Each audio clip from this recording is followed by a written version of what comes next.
개헌 문건을 둘러싼 진실 공방이 점입가경입니다. 유수정은 잘못된 것이 아니다. 법조계에 문의를 해보니 최악의 사태를 대비한 계획은 문제가 될 것이 없다고 한다. 완벽한 거짓말입니다. 대한민국의 대장까지 마치고 장관하고 있는 사람이 거짓말하겠습니까? 청문회에선 개헌 문건의 수사 결과뿐 아니라 폭로의 진위 여부도 다뤄질 것으로 보입니다. 기무사 계엄령 문건을 둘러싼 논란 계속 일파만파 커지고 있는데요. 특히 그저께 있었던 국회 국방위 방금 들으신 그 내용들 사상 초유의 상황이 벌어졌습니다. 송영무 국방장관하고 기무 부대장이 서로를 가리키면서 거짓말쟁이다. 당신이 거짓말을 하고 있다. 진실공방을 벌인 거죠. 진실공방의 무대가 된 날짜는 지난 7월 9일 장관 주재 간담회입니다.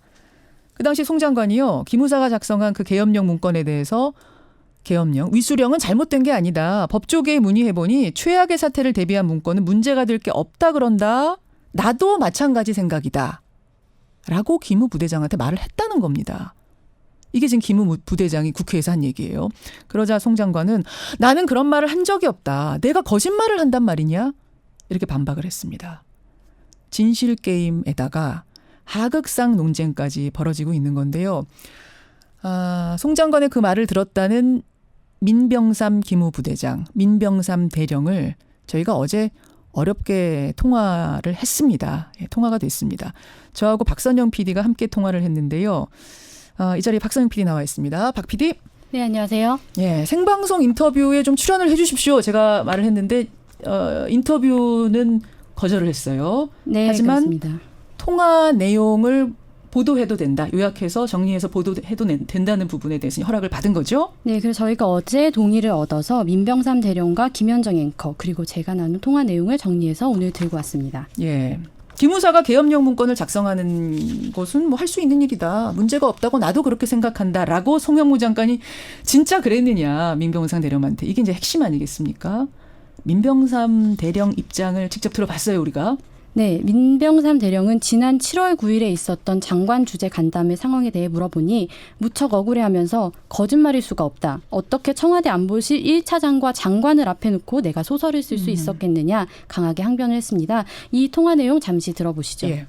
그 유수정 검토 문건은 문제가 없다고 하더라. 내가 법조계 자문을 구해보니까 최악의 상황에 대비한 그런 계획은 문제가 없다고 한다. 나도 그렇게 생각을 한다. 정확히 적었죠. 우리 기무사와 관련된 말씀하셨기 때문에 저는 정신 똑바로 다 적었어요. 그래서 그날 두 차례에 걸쳐서 우리 기무사와 관련된 말씀하셨어요. 그런데 제가 거짓말을 한다면 어떻게 안보실 1차장을 갖다 거기다가 붙여놓고 하면 안보실 1차장님이 했다고 그걸 갖다 소설을 쓸 수 있어요. 내가 어떻게 감히 이런 소설을 쓸 수 있냐 이런 얘기를 했습니다. 그래서 우리가 물었어요. 증거나 증인 같은 게 있느냐. 그냥 민 대령님 혼자만 이렇게 생각하시는 거냐. 다른 입증 자료가 있냐 물었죠. 네, 물어보니 민 대령은 간담회에서 A4 용지 이면지에 손글씨로 메모를 했다고 얘기를 했습니다. 하지만 안타깝게도 이런 사건이 있을 줄 모르고 이 손글씨 메모는 파쇄가 된 상태이고요. 다만 간담회 직후에 기무부대 운영과장에게 이 메모를 넘겼고 그 운영과장이 이 메모를 토대로 문건을 만들어서 기무사령관에게 보고를 한 겁니다. 그 당시에. 이 문건이 바로 어제 국회 국방위에 제출이 됐던 바로 그 문건이죠. 그러니까 그제 이 진실게임 소동이 있었고 어제 저희와 통화가 된 직후에 민병삼 대령이 국회의원들한테 이 문건을 넘겼습니다. 그래서 지금 여러분 보도가 되고 있는 거 보고 계실 거예요. 네, 그 문건 보시다시피 민병삼 대령이 국방위에서 주장을 했던 송영무 장관이 계엄 문건 문제 없다. 본인도 그렇게 생각한다. 이 워딩이 그대로 적혀 있는 것을 확인하실 수 있죠. 근데 이게 지금 손글씨 그 자체가 아니잖아요. 그렇죠. 직접 그러니까 이게 메모한 걸 또다시 컴퓨터 타이핑으로 옮겨 놓은 거기 때문에 어제 국방부가 이 문건에 대해서 이 입증, 증거라고 내세운 문건에 대해서 입장을 냈습니다. 사실이 아니다. 오히려 민병삼 대령이 장관 동향 보고서를 작성해서 사실이 아닌 걸 첩보사항인 것처럼 거짓말을 한 거다. 그러니까 기무개혁의 필요성을 더 느끼게 하는 증거가 될 뿐이다. 이게 지금 국방부 입장 아닙니까? 네, 그래서 정말 소설을 썼을 수도 있는 거 아니냐 이런 의구심이 나오고 있는데요. 네, 민병삼 대령은 7월 9일 당시에 자신이 상황이 이렇게 될 것을 알고 미리 문건에 만들어두는 일이 가능했겠느냐. 절대 그럴 수 없다라고 저에게 반박 입장을 밝혔고요. 특히 이 간담회 동정 보고서라는 게 늘 절차적으로 작성해서 보고하는 것이기 때문에 간담회가 끝나면 늘 타이핑을 한다. 네, 잘못 만들었을 리도 없는 거고요. 상명하복이 생명인 군에서 어떻게 이런 일이 있겠느냐, 어떻게 소설을 쓰겠느냐 있느냐 항변을 했습니다. 이 부분은 민병삼 대령의 목소리로 한번 직접 들어보시죠. 그러죠. 근데 뭐 대장이라고 거짓말을 안 하고 대령이라고 거짓말을 하라는 건 없잖아요. 모든 대장분들은 거짓말 안 하나요? 대령들은 거짓말하고. 만약에 거짓말을 하면 이렇게 대령이 장관님의 이런 말씀을 했다고 얘기한다는 것 자체가 목숨이 10개라도 모자르죠. 아니 어떻게 꾸며낼 수가 있겠어요? 그렇게 아니 감사원장이 법조계 자문을 받았다는 걸 어떻게 알고 꾸며낼 수 있겠어요? 안보실장님 당연히 명예훼손이나 이런 걸로 저한테 소송을 걸어야죠. 이게 무슨 말이냐면 그게 장관하고 나만 있었던 게 아니라 청와대에서 나온 안보실장도 있었는데 이게 지금 내가 지금 거짓말하고 있는 건데 안보실장도 들었습니다라고 얘기를 하고 있는 거면 그분이 나한테 지금 명예훼손을 해야 될 판인데 그분이 가만히 있지 않느냐. 그분도 들었단 소리다. 이렇게 되는 거예요. 그렇죠? 네, 맞습니다. 상당히 억울하다. 난 결백하다. 이런 입장을 밝힌 건데 그래요. 근데 이게 일각에선 이런 얘기도 나옵니다. 이런 진실 공방들을 보면 오히려 이게 지금 기무사가 어떤 기무사 개혁의 시도들, 움직임들을 방해하려고 거짓말 프레임, 진실 공방 프레임으로 돌리는 거 아니냐. 기무사 해체해야 된다는 소리까지 나오니까 다른 얘기로 물타기 하는 거 아니냐. 이런 주장도 나오잖아요. 거기에 대해서도 민대령한테 우리가 질문을 했죠. 그런 거 아니냐 당신 지금 프레임 짜고 있는 거 아니냐 질문을 했죠. 네, 질문을 했습니다. 현재 운영되고 있는 또 기무사 TF도 있죠. 기무사 TF가 해체 수준의 개혁이 필요하다라는 입장을 내놨는데 뭐 이런 부분들까지도 저희가 물어봤어요. 한번 답변을 직접 들어보시죠. 그것은 뭐 국방부에 구성된 기무사 계약 TF가 있기 때문에 그 결정에 따라야죠. TF로 구성했기 때문에 그것은 청와대 지시예요. 군인으로서 청와대 지시에서 구성된 TF에서 나온 결과에 대해서는 따라야 되는 게 맞다고 봅니다. 그 결과는 근데 해체로 나와야 된다고 보세요? 아니 그건 좀 과하다고 보세요? 그거는 제가 말씀드리기가 어렵죠. 기무사 TF에서 결정된 사항은 존중을 해야 된다고 생각합니다. 아니 민대령님. 어떤 경우든. 예. 어떤 경우든. 예. 예, 이게 저와 이제 통화한 내용의 일부인데 어떤 경우든 어떤 결론이 나든 그거는 존중해야 된다는 게 내 입장이다. 설사 해체가 나와도 그거는 들어야 된다. 이렇게 지금 민대령이 입장을 표명을 했습니다. 그렇죠. 근데요, 지금 이제 뭐 누가 거짓말을 했느냐, 송 장관이냐, 민대령이냐, 거짓말 공방보다 더 중요한 건 계엄령 문건 작성 그 자체 아니겠습니까? 본질은 그거잖아요. 그렇습니다. 네. 왜 기무사가 그 국정농단 그 촛불 집회 당시에 계엄령 문건이란 거를 작성을 했느냐? 이게 이제 본질인데 할 수 있는 일이었느냐? 누가 지시했느냐? 이게 본질인데 물론 민대령이 그 당시에 이 기무사 문건을 작성한 사람은 아닙니다만 기무사 부대장, 기무부대장 민대령의 입장은 뭔지 우리가 물어봤죠. 당신은 어떻게 보십니까? 라고. 네, 그렇게 물어봤는데요. 답변이 의미심장합니다. 한번 들어보시죠. 제가 상식선으로 말씀드릴게요. 계엄은 군이 혼자 하는 게 아니에요. 경찰, 검찰, 그리고 국정원. 계엄령을 내리는 것은 통수권자예요. 그래서 그것이 이제 계엄령이 발표되면 거기에 대한 임무를 수행해야 되는 게 군이에요. 그렇기 때문에 계엄 업무를 갖다가 준비하는 것은 군의 기본 업무예요.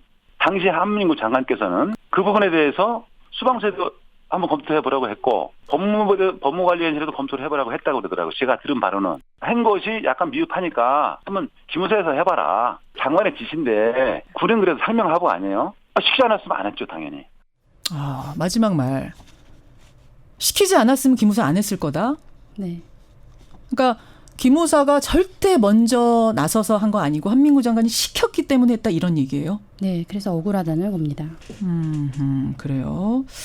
근데 한민구 장관이 시켜서 우리는 어쩔 수 없이 했다라고 하더라도 그렇게 치죠. 그렇게 치더라도 검토 문건을 보면은 아무리 최악의 상황을 가정하고 만든 검토 차원의 문건이라고 하더라도 너무 자세하고 너무 비정상적인 내용들이 들어가 있지 않습니까? 예를 들어서 국회가 이 계엄에 대해서 계엄 해제 투표를 할지도 모르니 국회를 봉쇄해라. 언론을 통제해라. 이런 내용까지 들어있잖아요. 이거는 상당히 비정상적이고 할 수 있다라고 100번 양보해서 할 수 있다라고 치더라도 할 수 없는 얘기입니다. 예. 네. 여기에 대해서도 민대령한테 물어봤어요. 네, 민병삼 대령은 윗선의 지시에 의해서 문건 작성을 하고 검토를 하는 것은 기무사에서 할 일은 맞다라고 했지만 그 수준이 조금 지나치다라는. 그러니까 시켰기 때문에 네, 어쩔 수 없이 하는 거는 어쩔 수 없이 했다지만. 네. 하지만 그 수준이 조금 지나치다라는 데에는 동의를 하고 있었는데요. 이 부분 직접 목소리로 들어보시죠. 제가 봤을 때는 그것을 본 정치인이라든가 예. 그리고 언론 뭐 국민들도 그렇겠죠. 예. 불쾌하죠, 상당히. 아니 국회가 계엄 해제 표결하는 건 이건 자유의 영역인데 국회를 봉쇄한다. 그렇죠. 이건 있을 수 없는 일이잖아요. 그런데 이제 군이라면 예. 최악의 상황을 가정해서 작전기획을 수립하지 유리한 상황에서 작전기획을 수립을 안 해요. 그렇게 해서 전쟁을 이길 수가 없어요. 아 근데 지금 이게 국민들하고 전쟁하는 상황이 아니고 국회의원들하고 전쟁하는 상황이 아니잖아요. 국회의원들이 표결하러 오는 걸 봉쇄한다? 이게 뭡니까? 예, 예, 좀 뭐 거기까지 뭐 할 필요는 없지 않았느냐는 생각을 저는 하는데 아마 이제 검토를 하면서 좀 더 심도 깊게 하고 완벽한 보고서를 만들다 보니까 그러한 최악의 상황까지 뭐 검토를 한 것 같아요. 제 생각에는. 아유, 저는 이게 네. 최악의 상황이라도 국회의원 손발을 묶어서 계엄 해제를 못하게 네. 하겠다는 건 이거는 국회의원을 간첩으로 봤다는 얘기인데. 이해가 이제 안 되죠. 그런데 그거는 이제 한번 수사를 통해서 결과가 나와보면 이제 알겠죠. 뭐. 그 부분에 대해서는 민대령도 이해가 안 된다. 왜 그런 부분까지 작성했는지 이해가 안 된다라고 얘기를 했어요. 네, 그리고 국민들이 불쾌하실 수 있다라는 거에 대해서도 이해를 하고 있었습니다. 예, 예. 민병삼 기무 부대장과 박선영 PD 그리고 제가 나눈 통화 내용들 를 전해드리고 있습니다. 인터뷰에 직접 출연해서 생방송에서 설명하는 거는 이거 부분은 좀 어렵다라고 했기 때문에 저희가 이렇게 통화 내용 가지고 보도하는 것까지 이제 허가를 받은 상태인데 현직 군인이잖아요, 민병삼 대령. 예, 그렇습니다. 그렇죠. 이렇게 그냥 자신의 생각을 거침없이 얘기를 해도 되는 건가? 이 부분에 대해서도 질문을 해봤어요. 네, 아마 보도를 통해서 조금 알려진 것도 있는데요. 민병삼 대령은 사실은 월요일에 전역서를 제출한 상태입니다. 그리고 그 다음 날에 국방위에 참석해서 이런 폭로를 한 건데요. 그러니까 국방위에 참석해서 거짓말 논쟁 벌어지기 전날 전역서를 아예 내버렸어요. 네, 그렇습니다. 예, 예. 그래서 앞으로 내년이면 앞당겨서 전역을 할 예정이고요. 예. 자신의 36년 군생활 명예를 걸고 폭로한다 이런 입장을 밝히기도 했었죠. 그렇죠. 지금 전역서를 제출한 상태긴 합니다만 아직 군인 신분이잖아요. 네. 그래서 장관한테 대령이 이렇게 당신 거짓말하고 있는 거 아닙니까? 라고 말하는 자체가 하극상 아니냐 이런 비판도 나오지 않습니까? 여기에 대한 답변도 했죠. 네, 하극상에 대한 답변 들어보시죠. 저는 그거에 대해서 진실을 말하는 것이 하극상이라면 대한민국에는 어느 군인이 예. 상관한테 옳은 말을 할 수 있겠어요? 그거를 하극상이라고 한다면. 저는 사실이기 때문에 사실대로 말한 거예요. 거짓말할 수는 없는 거니까. 그렇죠. 그게 군인 정신이니까. 그럼요. 근데 저는 단지 그 7월 9일 날 그런 총장관님의 말씀이 있었다 없었다. 예. 그 부분에 대한 진실만을 말할 뿐이에요. 예. 송영무 장관과 기무사의 진실 공방이 벌어지고 있고 또 그것보다 더 본질적인 건 당시에 계엄령 검토 문건이라는 걸 누가 지시해서 이런 걸 만들었느냐. 이런 터무니없는 것을 누가 만들었느냐. 이게 이제 더 중요한 본질이고요. 오늘 이 두 가지를 그 거짓말 진실 공방의 주인공 민병삼 대령에게 직접 들은 내용들 제가 정리를 해봤습니다. 지금 이제 수사가 되고 있잖아요. 독립수사단 꾸려져가지고 네. 정확한 조사가 이루어져야 될 거, 진상규명이 이루어져야 될 거고 또 한편에서 이루어지고 있는 개혁 TF 정확한 방안들, 해답들 찾아내야 된다고 봅니다. 네, 맞습니다. 예. 박성민 PD 수고하셨습니다. 네, 고맙습니다.